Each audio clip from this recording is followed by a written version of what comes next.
people in your neighborhood, in your neighborhood, in your neighborhood. Hey, your mortgage guy Brian here, and I am back with episode 2 of These Are the People in Your Neighborhood. For those of you who are turning in for the first time, this is my opportunity to take individuals into the local Chicagoland area and just highlight the amazing things that they are doing with their businesses.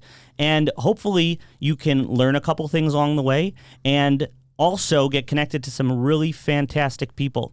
So today I have Carol and Krystle Seifert, and they are part of the Seifert and King team. They're a mother-daughter real estate team out of Arlington Heights. They really do focus primarily on the northwestern suburbs, but that doesn't mean they can't go beyond that. They're a part of Century 21, and I just wanted to thank them so much for coming. So why don't you guys just give a quick hello? Wow. Thank you, Brian, for having us. It's a great opportunity, and we're looking forward to some great conversation.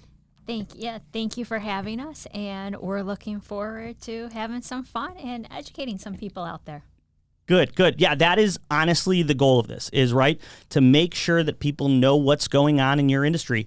I know there is a ton going on in the real estate industry for, forever. But in the last 3 years, I'm sure you guys have seen the highs of this industry and the lows of this industry. If you had to pinpoint like one thing that has changed the most in the last 12 months, what do you think the one thing that buyers or sellers really need to understand that's changed from the height of the pandemic to now?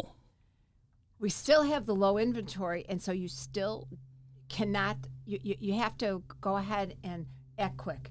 Even though there's low inventory, you're going to make the decision because that house could be gone. And I think it's both for sellers and buyers. Sellers need to make a quick decision when offers are coming in too, and the buyers need to make a quick decision if they want that property.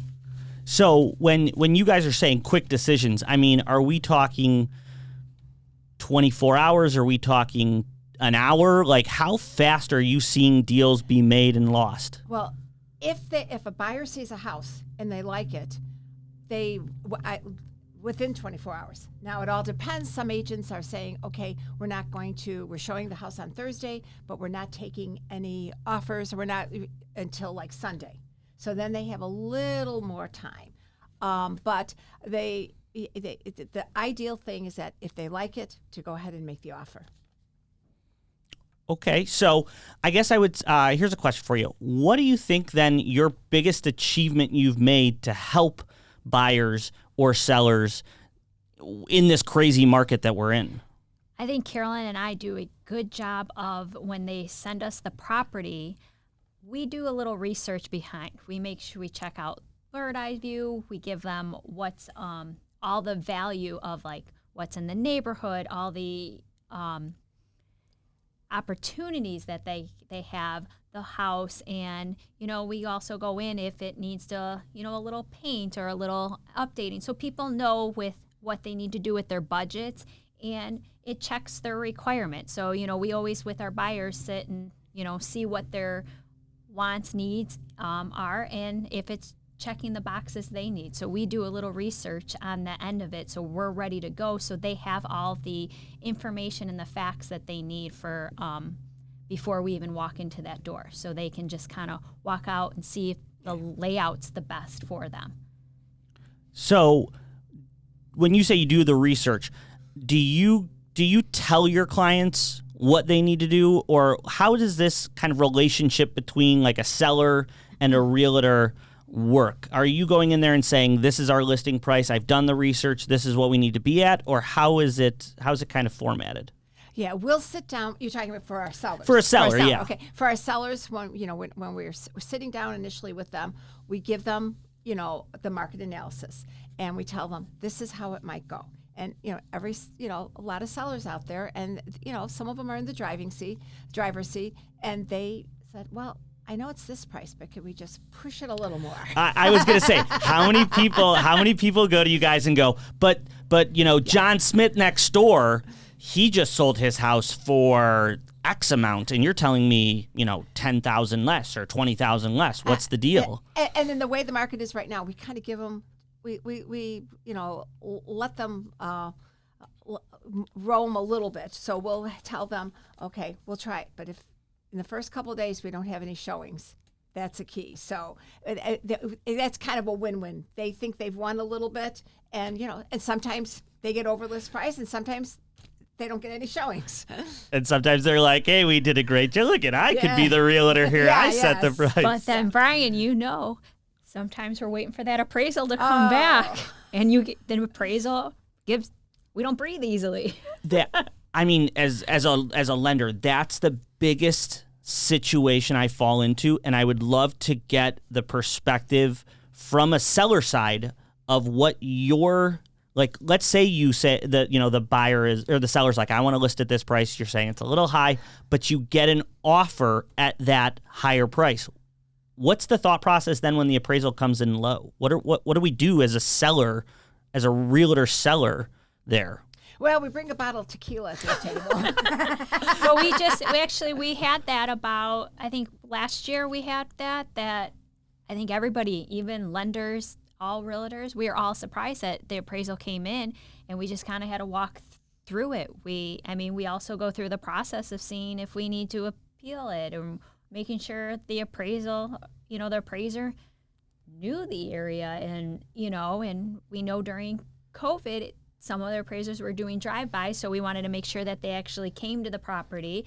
But it's walking through the seller, okay, now here's what the steps that need to be done. And then it's working with the buyer. It's kind of seeing that's where it's kind of like, you're on first base, you're on third. Let's all just kind of go backwards and get to home plate. I love that. I love that analogy. So as realtors in the northwest suburbs, who do you guys prefer to work with? Are you seeing yourself more as the buy side of the transaction, or do you guys prefer to represent more the sell side? I'm kind of one of the odd realtors. I still love working with buyers. First time home buyers. They're always just fun to work with. But our business, we're a little more heavier listings, but that's just because, I think through the years, our reputation and everything has come to, people have called us. But I'm good working with both. You're a little newer at this, Krystle. What do you think? I would say both. It's fun on both sides. It's interesting on both sides too. And both sides are always nervous. The buyers are nervous because they want that home, and the sellers are nervous as we're walking through and helping them prep their home, through it. I was a little intimidated the first time when I got in real estate, telling people walking in the home with sellers, because you have to tell them, okay, you need to take that stuff. You got to be off the counter. That's your personal, and I remember telling Carolyn, going, how do you just tell someone that just move it? You just move it. That's their stuff. It's their home. Yeah. What if I like my decorative miniature dolls on my coffee table for the world to see? And she goes, you respond back, you hired me to do a job. You can do you talk through them that this is what people are saying. And we also, the photographers give us great advice too. One photographer told us that, hey, you got to see where your eye goes to in that room. So if your eye is focused on that painting that, you have. Or the table set with their beautiful china. They love to do that. We've learned it from the photographer. Nope, plain table is much better. All right, interesting, interesting. Speaking of random requests from photographers, from sellers, what's the most memorable, unique request that you've ever had on the buy side? What's something that you're like, did this person really just ask me for blank? The dog. What do you mean? What do you mean a dog? The buyer asked if they would leave their dog. No. Yes, and the funny part of this, the sellers were thrilled because they were an older couple moving cross country. The dog was a little older, and they were thrilled that they wanted their dog. I'm like, I don't know how to respond to that. Like, I have a dog. I could not imagine being like, all right, we're moving, and yes, you can. Like when I went into my house when we bought it, there was a ping pong table in the basement, and I was like, ooh, I hope they leave that for me. I never would be like, ooh, I hope they keep my golden doodle. Like that's. Well, and the good thing is, from the lender's perspective, we didn't put it in the contract. Thank the Lord. I mean, that would have been a underwriting nightmare. What is the value of the dog? Like, is there a liability connected to the dog? Yeah. No, that was. I'm going, are you kidding me? And the seller goes, oh, we're getting older and traveling with the dog are older, so it all worked out. Krystle, can you top the dog? You know, with Carolyn being in business for over 30 years, I think she has seen it all.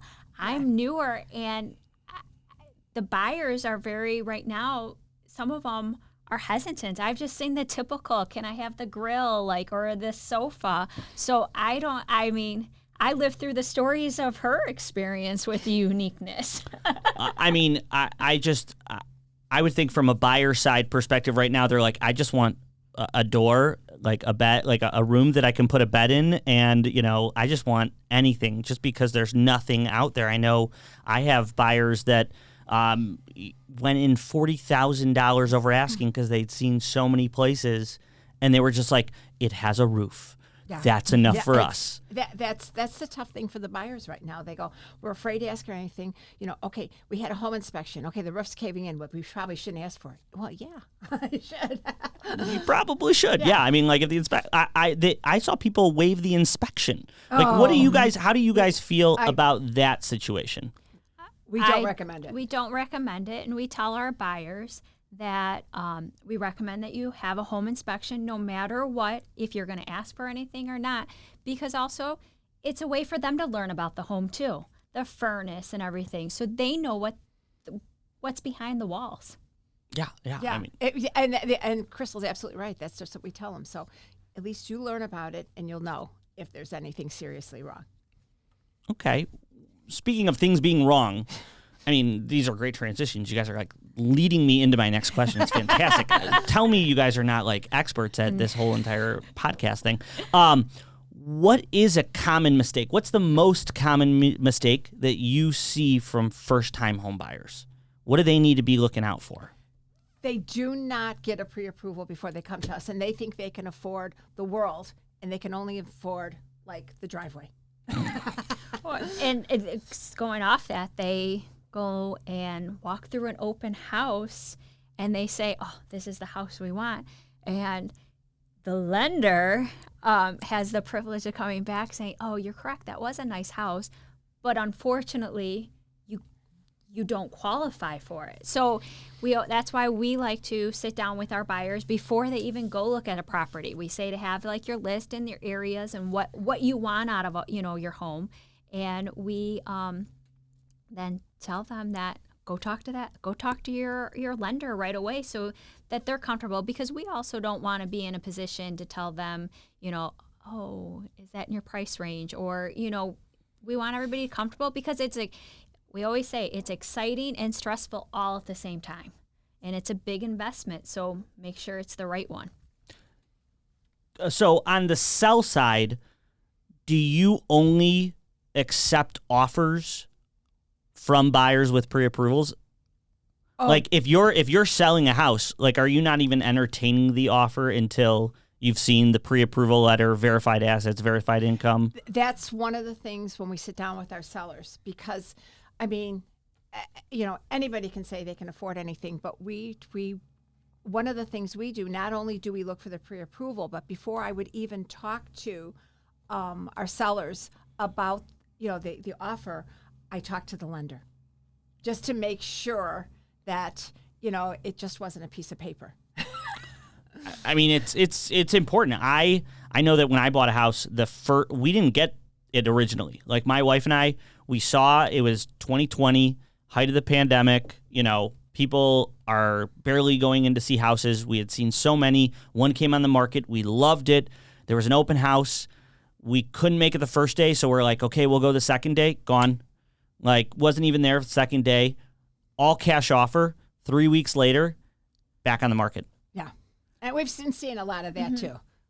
And so as a seller's realtor, are you guys, you make the call to the lender, and then is there a type of offer? Like, let's say we have two competing offers. What is, from your perspective, what makes an offer stronger than another offer?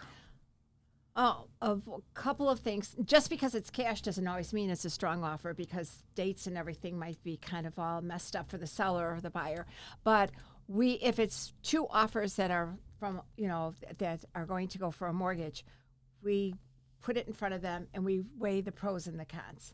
And again, we talk to both lenders before we would present, just because sometimes, you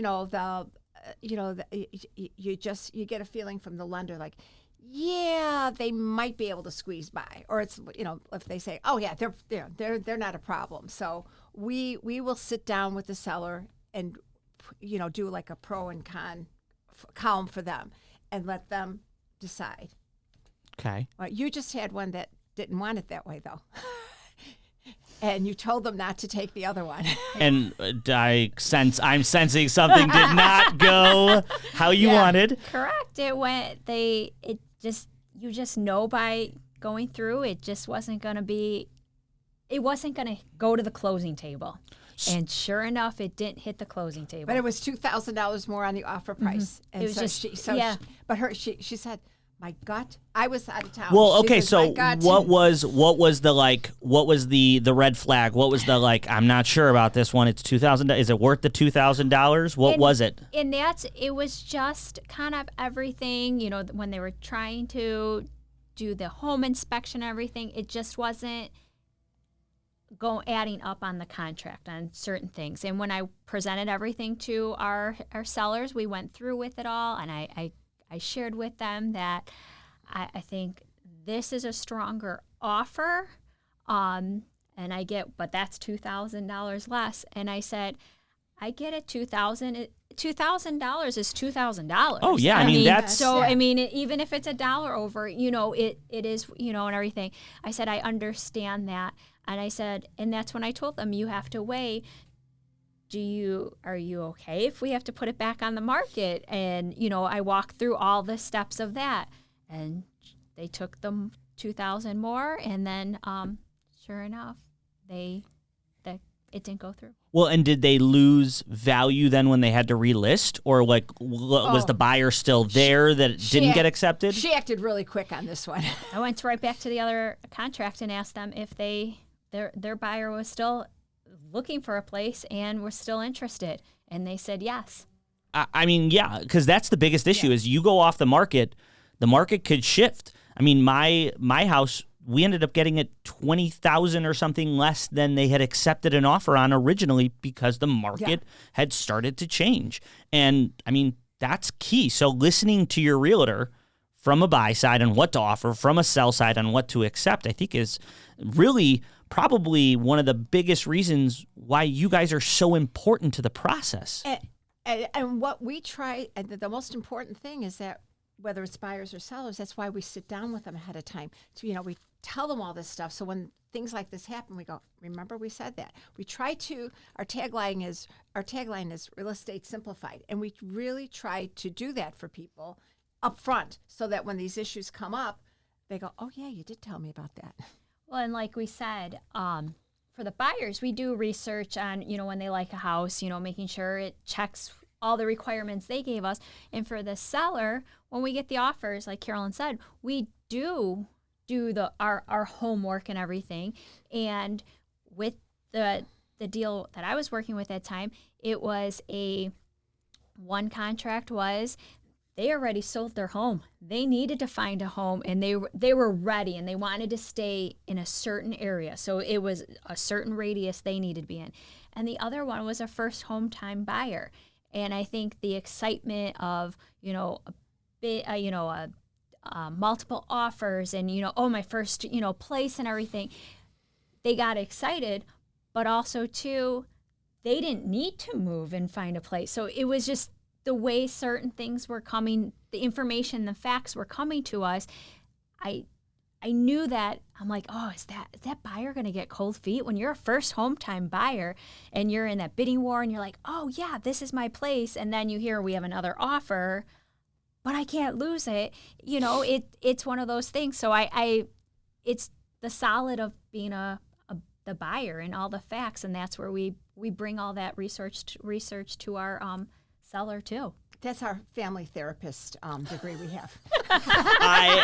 When I got into this industry, I did not realize that Oh, God. it's about 5% mortgages and 95% yes. talk to me about your day. Yes. Tell me what I can do to be there And to when help. you have one spouse going, you need to call my spouse. I'm going, I'm not married to her. I am not your couples therapist. Yeah. So then what? I mean, obviously, being the therapist in the situation is not the reason you got into this. You know, Carolyn, you've been in the industry for 30 plus years, correct? Yeah. Krystle, you've been in it for about 6. Over 5 years. Mm-hmm. What is the best part about the job for you guys? What do you love? I love that I'm not doing the same thing every day. Mm-hmm. I'm a people person, and this could be good or bad. I'm sometimes a people pleaser, so sometimes that could be a hindrance.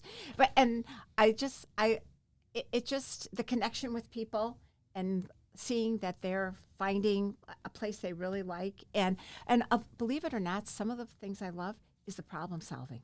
It's like, yes, I solved that problem, whether it be an inspection or they're having issues with the lending. So that kind of excites me. I have fun with that. I would say building the relationship with people and getting to meet people that you wouldn't meet in another a different time. And it's funny how some of the people you meet, the connection that you already had connections with people already that they love playing the geography, 6 yes. degrees of Kevin Bacon, yes. who knows him, who went to college with her, that's you just had something a couple of weeks ago. I just had something, and to be honest, some of our clients have become our friends. We joke because we get invited to their baptisms and weddings. Exactly. And our family, every Sunday, we try to get together and do family Sunday dinners.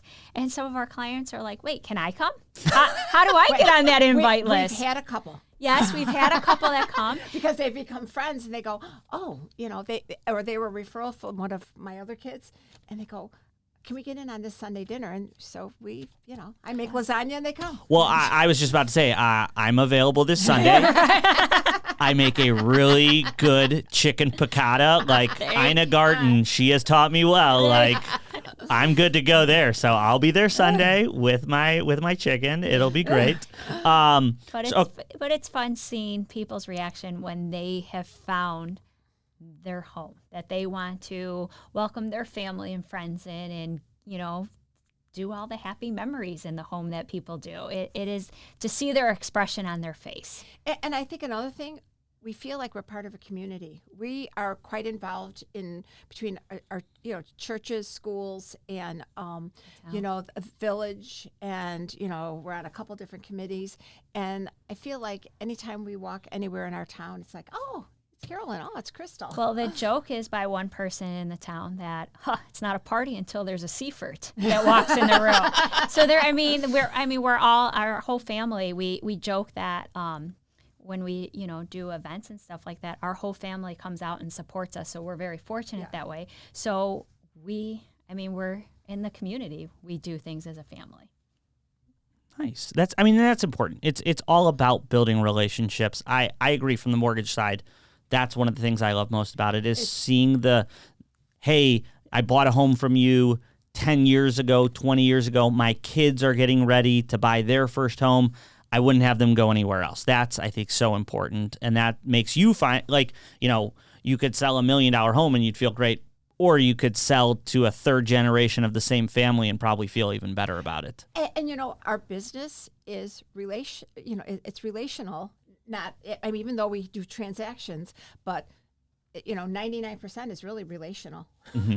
Well, and now, Carolyn has sold people their homes and everything, and now they're calling and, I'm getting to meet them. I mean, I knew their name when being around her, hearing them on the phone and stuff like that, but I never met them. But now that I, meeting some of the past clients that are, they're like, hey, we want to sell now. Like either we're downsizing or upsizing, and everything. So it's fun for me. And they're like, oh, your mom, helped us, did this. Oh, I looked at that neighborhood with your mom at that time. So it's fun for me because it's a different way for me to see the business and everything. And now people are like, oh, either one of you guys are interchangeable. Yeah. You're like, Carolyn, she's a rock star. I didn't realize it. Now I know.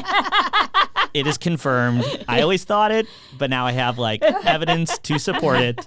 All right, I want to talk, the last big topic I really want to talk about is there are so many places out there as the world has grown and the internet has grown for people to think that they can do this themselves.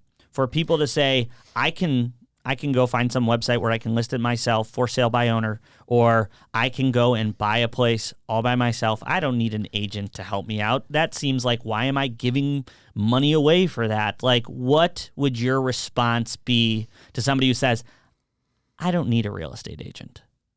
Well, in that case, we kind of list the things we do, following up on the inspections. And one of the first things I say is how are you going to know that they can really afford it? I says, you can go 30 days out with the process and all of a sudden they don't have the down payment or they don't have the credit score. They go, whoa. I go, yeah. And I says, and those same people don't always even get their attorney involved. And so, we have enough stories. We kind of tell people that we also show them how really, even though, we are taking a commission because we like to make money, that we have a little chart that we show them that they really can make more money hiring us and paying a commission than on their own. Mm-hmm. And I think we always say our strengths are communication and negotiating. So we tell people, let us do the negotiating for you. Let us help you get the most money that, we can for you. And it's just educating. It's we don't recommend, your doctors don't recommend you Googling what's wrong with you. When I WebMD, that's just a rabbit hole that I should never go down, but I find myself going down it all the time. But that's a great way to put it. You guys are the experts. We have 30 years of experience. We have over 5 years of experience. You guys have done it. You've seen it. You know it. And I think not only that, but a really important thing about working with a realtor, whether it be on the sell side, the buy side, is the relationships beyond the client relationships that you guys have built.